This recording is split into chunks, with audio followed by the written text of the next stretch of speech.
Bertempat di Gedung Balai Kesejahteraan Sosial atau BKS Kabupaten Bogor di Jalan Baru Citerep, Kelurahan Puspanegara, Kecamatan Citerep, Kabupaten Bogor, pekerja sosial Kabupaten Bogor memberikan pelatihan bagi penyandang psikotik dengan diajari bermain musik tradisional.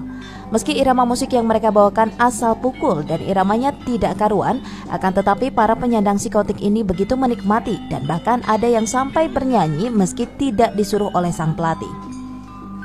Para penyandang psikotik ini merupakan warga binaan BKS Kabupaten Bogor. Dari hasil operasi Indonesia Bebas Pasung 2016 lalu, baik yang didapat dari perumahan warga yang dipasung atau disekap oleh keluarganya, maupun yang terlantar di jalan dan di pusat keramaian yang ada di wilayah Kabupaten Bogor.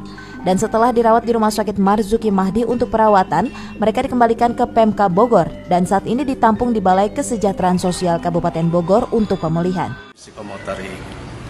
Karena masing-masing ini klien ini dari ex-psikotik, ya, ex-psikotik dalam rangka pemulihan sebelum ditemukan keluarganya.